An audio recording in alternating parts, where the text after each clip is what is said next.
पवन सिंह का एक नया गाना फैंस के बीच रिलीज होने वाला था, लेकिन गाना रिलीज अब तक नहीं हुआ है। हम ऐसे बोल क्यों रहे, उसका भी एक रीज़न है। आज सुबह में ऐसा टाइम था कि 9 बजे फैंस के बीच इस साल का पहले देवी गीत को रिलीज किया जाएगा माँ अम्मा फिल्म्स भक्ति यूट्यूब चैनल पे, जो कि अब तक उस चैनल पे 2 गाने ही रिलीज हुए हैं और दोनों के दोनों पवन सिंह के रिलीज हुए हैं।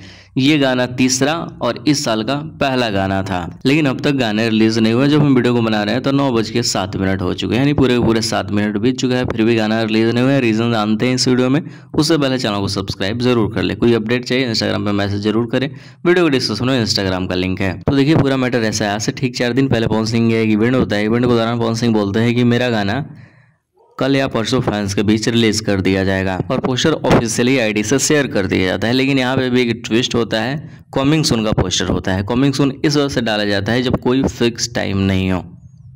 कल रात में भी टाइम का पोस्टर छोड़ा गया है कि 9 बजे गाने को रिलीज किया जाएगा। गाना अब तक रिलीज इस वजह से नहीं हुआ है क्योंकि गाने के काम पूरी तरह से फाइनल नहीं हुए हैं। इस वजह से 3 दिन पहले छोटा हुआ पोस्टर का गाना रिलीज नहीं हुआ। वैसे टीम के द्वारा कोई आएगा और एक छोटा सा पोस्ट करके फैंस को जरूर जवाब देगा।